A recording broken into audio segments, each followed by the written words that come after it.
everybody, I'm Danny Otto. Welcome into another episode of That Recap Show. Now, before we get into the episode, just wanted to issue major spoiler alert. We are going to be going over everything that happened in episode 2 of The Last of Us series. So if you haven't watched that episode yet, you may want to pause this video, head over to HBO Max and watch that, and then come back and enjoy the breakdown. Now, with that out of the way, let's start the show.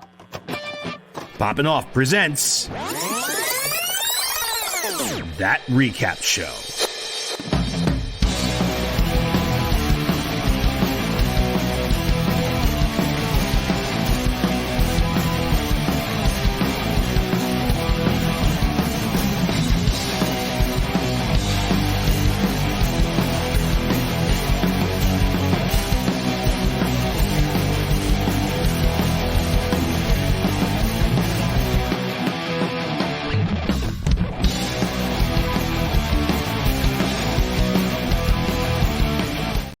All right, joining with me to break down everything from episode 2 of The Last of Us series, it's Jon Rico. Save who you can save. Holy shoot.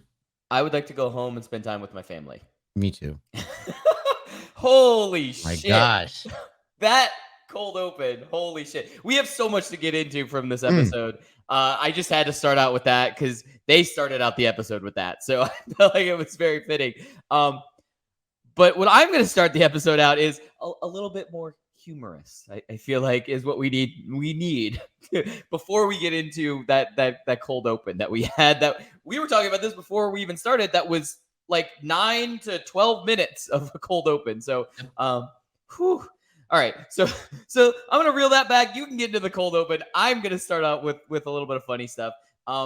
Two things, and both involved Ellie in this. The first one is when they're about to, I guess, continue on their journey. They've finally agreed. Joel has finally agreed that they're going to, deliver Ellie where she needs to go. Mm-hmm. And they start. They ask if she has any food, any rations, and Tess is like, "You can share some of ours." And she goes, "No, I someone packed some for me." And she pulls out what is the biggest sandwich I have ever seen, not just in this TV show, but just in general. It's a giant size sandwich. And you pointed out, not only that, but it is rare chicken meat. They're sitting there like breaking off tiny pieces of like beef jerky or some kind of turkey. I just assumed it was beef jerky. We don't even know. Right, it could be anything. It could be anything. But it's bread. She's just eating bread, which is just more proof that she is immune to this virus and stuff like that. But yeah, giant. And in that instant, I started laughing because they're just sitting there, and that one established shot of Ellie sitting across from them, and they're eating like little teeny tiny bits and pieces of stuff, and she's just got this giant sandwich that she's eating. I just thought, out of everything, that just looked really funny to me. The next is a little bit further into the episode where they're walking to get through the city. And it's before they get to the hotel, but she's saying like, we're in the open city. Why are we not getting swarmed by all of these infected? And they're like, well, people tell a lot of stories. And she goes, you mean there aren't super infected that explodes fungus spores on you? And then I think it's Pedro, Pascal, or Joel who turns to her and goes, I hope not. Or was it Tess? It was one of them that goes, I think it was Tess. Yeah, she was really like, I hope not. But it's just funny because like that's a little nod to that's what they took out. Like that's what they've changed in this. There won't be spores so that we don't get the masks all the time in the episodes. The other one was ones that with split open heads that can see in the dark.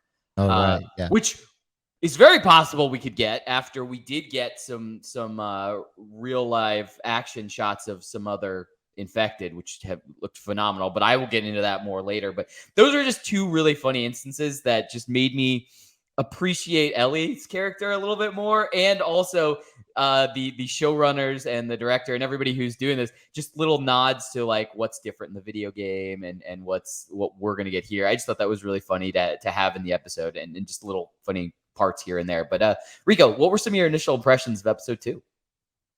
Yeah, I for one, I really love this episode. Excuse me. But there's a lot of really great character moments in this, like you're talking about with Ellie and Joel and Tess.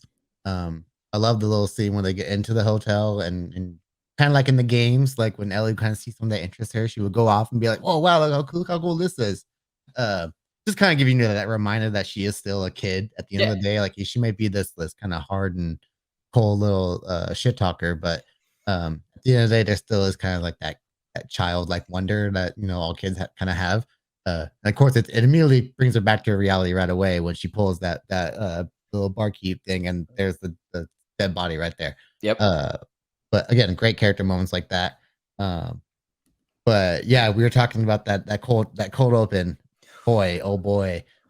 First of all, 2 for 2 on chilling cold opens because Yep. that the first one on the first episode was just kind of like this harrowing look of how like even though humans know what could possibly happen, we still didn't take any kind of steps to kind of prevent it, right? Um, and so in this one right here, we because in the first episode we hear on the radio how things are going bad in Jakarta, and so this episode starts us off in Jakarta, um, where they pick up this professor of mycology. She's just off having like her lunch or whatever, and you see a couple cops come in and pick her up, and you go, okay, you already know something's kind of off here. Just the way that the scene's already it's tense from beginning to end. Right. Uh, so they bring her into the lab and she looks at the sample and they're like, "Why did you give her this sample covered in this stuff? This is what you do for like human stuff." And already she's kind of putting the puzzle together in her head. They bring her into that room where it's the dead woman there on the table, and when she pulls the spores out, or the little the threads, I guess we call them, right? Um, it's just she just kind of looks at it. She's like, how long ago did this happen? Did we find the person who bit her? No. And then she finds out that the person is still out there. And how many did that woman kind of infected in that span of time? She was just like she already knew what had to happen. And I was saying in my notes here that I cannot imagine being the person in like, the ground zero of like something like that. Like knowing that you just basically confronted like the one threat to mankind and you can't stop it. So what did you say? Bomb the city, bomb everyone in it, and I just want to go be with my family. I'm just she threw in the cards right then and there, and just goes to the credit and just like what is going on here? Like these scenes that they've added that weren't in the game are like almost just as chilling as the game itself. Oh yeah. So and oh my gosh, I think that's the Chernobyl aspect of it because that's they handled that same thing with the whole Chernobyl disaster. So that same kind of like feeling of dread and it's just harrowing as hell, and it was really well done. And I'm looking forward to every cold open in these episodes now. Like oh my gosh, like all the stuff that go into the past that sets up what we're living in the current day. Well done. Chef's kiss, as I say. Yeah, that was so chilling, and yeah, to because of the way that played out, like I'm sure everyone who watched that cold open goes, how crazy would it be to be in the room of the first few people that find out about some sort of insane disaster, pandemic, Mhm. whatever, what have you, and just to be like, what we're fucked. Like what are we Yeah. gonna do Yeah, here? exactly. To be It's like, a specialist in this field, to have been studying that for that long, and the only answer is just bomb all of us. yeah. Like that's literally what she said. She didn't just say bomb the city and let me get out. She said bomb us all. Like Yeah. just start bombing now. We see that's what they did because we as they're walking through, like we see that one little crater spot in LES. Like, is that where the bombs hit? And then Tess gives a little the exposition. Like, yeah, they bombed all the big cities, and it stopped the spread in some places, but some places it didn't. So it's just Right. like, dang man, there's this a lot of bad stuff went down, and it's just really kind of wild to see. I mean, just thinking about it for a second, and we're gonna move on. We have so much to get to from this episode, but I don't even know if I'd be able to like leave that room, because then it's like you don't know how fast it spread. You don't know what's going on. It's like, what do you do? It's almost like Well, so much you can do, right? yeah. It's like, It, yeah, the only thing I it's have scary to think about. Yeah, the only thing I have to compare that to, and it's on a way smaller scale, is have you ever like, you're about to go to bed and then all of a sudden you're literally about to turn off your light and you see like a bug or a spider? as you're clicking off your light, and then you click it back on and you don't see it. And you're like, well, I can't sleep in this room now. That's the only thing I It's can gone. think in comparison to that scene. Yeah. Yeah. Yeah, no good. But anyway, you want to get to some big takeaways? I sure do. Awesome. All right, I'm going to kick us off with this because I was so excited when we finally got this. We finally got live action clickers. Yes. And from what I heard from some of like the behind the scenes talk and stuff like that, these were mostly practical. This wasn't Very, like yeah. CGI and they were acting like to blank screen and they were inserted later. No, These those were actors. Yeah. So like, I mean, Pedro Pascal was doing an interview and he was saying like, yeah, we didn't even really see them in full costume and makeup until the day of shooting and stuff. So that added to like this level of terror and panic and stuff like that. That whole scene was incredible. That whole time that they were there, and it really just brought back instant vibes of the game. But it did remind me of one pop culture reference that I really, really had to throw out there, and I didn't want to throw it out early and then have to backtrack to my big takeaways. So I figured I'd use it here. It reminded me exactly of the raptors in the kitchen scene from the original Jurassic Park movie.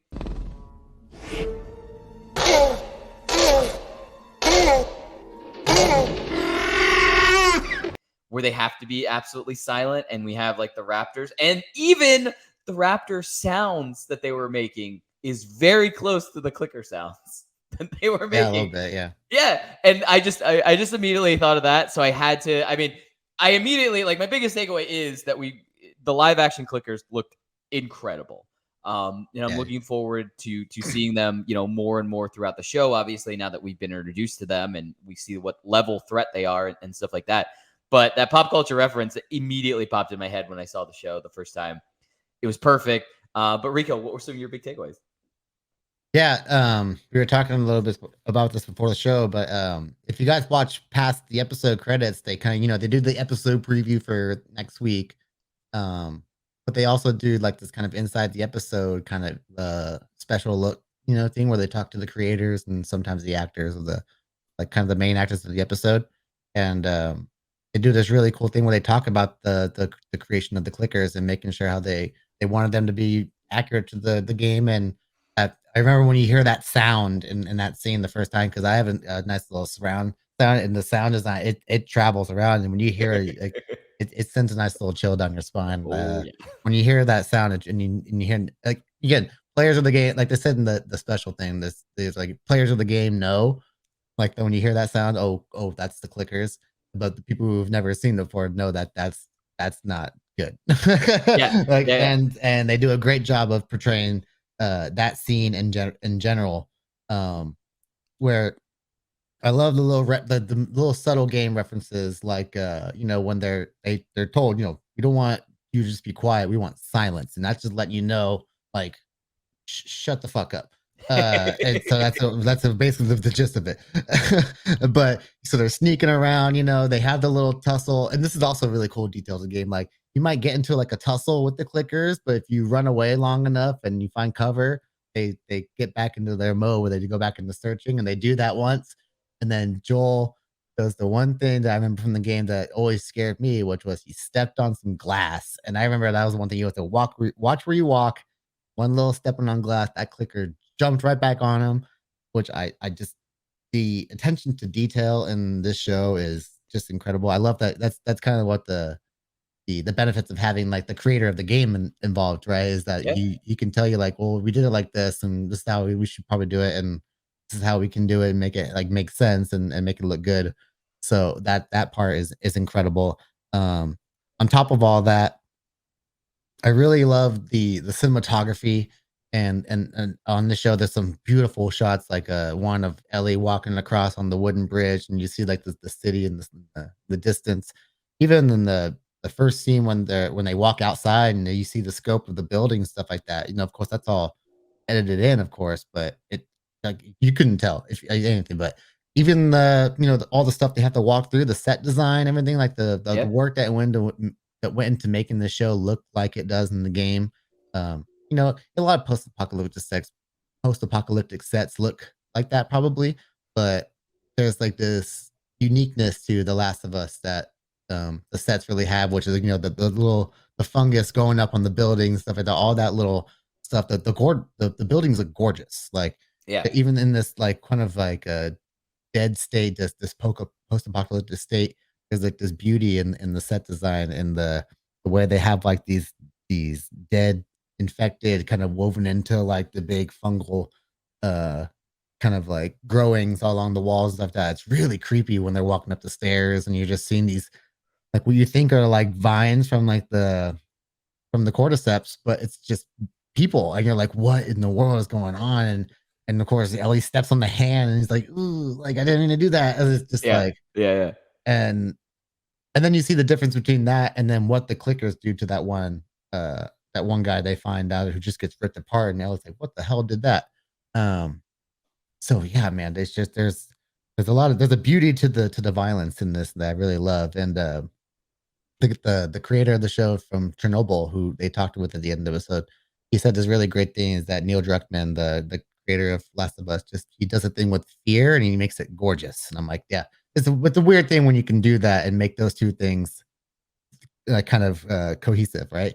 So that's kind of like one big takeaway kind of blobbed in, like the attention to detail from the games, and then also just the attention to detail within the set design and the cinematography, all just top notch, and that's what makes it like really top tier television. But my big takeaway from the actual like episode itself is the end of the episode, the crazy ending with it's all from the game, of course. They bring Ellie to where they're supposed to drop her off with the fireflies, but then they find everyone's dead. Like one of them got infected, everyone else got killed in the process, and it's just not what they plan to happen. And then that's of course where we learn a lot about Tess in throughout the episode, but she's kind of lost hope at that point because that was their one way to get the car battery and get out of there. They didn't think they had to go all the way to where Ellie needs to be. They just had to just do this drop off, right? And we learned that she has been infected, and she shows off her wound. And of course, the one of the dead fireflies wakes up, and they have to shoot it, right? And so we also learn later that the cordyceps communicate through the ground, and these things travel on through miles, and that's something that fungus do in nature. Of course, they do this in forests and stuff like that. And we see this really cool shot in the episode where the dead are like kind of doing like this kind of like wavy communication thing that kind of shows how they move in sync. And they shoot that dead one on the grass. We see the spores come up. Boom. Horde of infected coming right at them. Tess decides, okay, this is the point where you got to take Ellie and you got to be the one that saves like basically humanity. If you got to get this girl to where she needs to be, we got to make up for all the bad shit that we done. That was basically like the whole point of why they did this, right? Like this is our chance to kind of redeem ourselves for all the bad things we've had to do in this 20 years. So of course she takes that, she pours all the gasoline on the floor, all those grenades on the floor, and boy, we talked about one of the most like I think this is what we were talking about, the beauty and the fear, right? Like as it was shot in this way where this affected comes up to Tess, and the very gross connecting with the mouth, like the kiss thing. But there's also this weird beauty in the way that she sacrifices herself and creates this diversion for Joel and Ellie to get away. And the episode ends with the shot of Ellie kind of, I think, realizing the scale of what her purpose is, or why, like her being delivered means. Like so, yeah, I think it's a real eye-opening experience for her to end on, and of course for everyone to like we grow to love Tess over those first 2 episodes, and of course if you play the game, you know that journey doesn't last very long. But boy, do they make her impact really last, and in this first 2 episodes. Yeah, definitely. Yeah. Shout out to Anna Torv who played Tess, by the way. And I just remembered that she was in Fringe. I don't know what. Yeah, she was from Fringe. I used to love the show Fringe for a while. For most of the seasons. I think there were 5 seasons. I know I like the first 3 I think I loved. Okay. But yeah, somebody pointed that out, that was one of the roles where she was like, she had a lead role in that series. And I always I recognized her in the first 2 episodes, but I didn't put 2 and 2 together until somebody said that. And I was like, holy shit, that's where I know her from. Yep, that's it. From Olivia Fringe. Dunham in the show Fringe. Right. I totally didn't click until I heard somebody actually say that. But I was like, yeah, I knew her. But you want to get to some predictions? Let's do it. Awesome. Why don't you kick us off with predictions? Okay. So, yeah, we're probably going to say this a lot every time, but it's hard to do the predictions for this because as people who played the game and for the way that this show is following so closely to the story as most adaptations actually usually don't, we almost like, we know where to go, where it's going from here in a way, but we know from the episode preview that in the next episode, we will meet Nick Offerman's character, Bill, who, and we know that Bill and Frank kind of play a cool little role in Joel and Ellie's journey. So I think they're going to do a great job of probably adding some context to those characters. I think that's what I think that this show can do really well is we have some really great side characters, but you can also really add to their stories to make their appearance on the show a lot more impactful. And who doesn't love Nick Offerman, right? Ron Swanson and stuff. Looks like he gets to do a little bit of woodworking or some metalworking in the show. Looks that we see in some of the shots. And yeah, I'm from what I've heard from people who have seen this episode early is that episode 3 is a very, very good episode. So just kind of hearing the early buzz on it kind of makes me way more anticipated for it. So yeah, I'm very excited just to see that journey continue to grow for Joel and Ellie and give me more scenes that weren't in the game that add all this great context to the story that we're experiencing now. And Nick Offerman, that's good. I mean, I'm just I have to second pretty much everything you're saying because I mean, like you just said, we were saying this before we recorded, and we said it last episode too.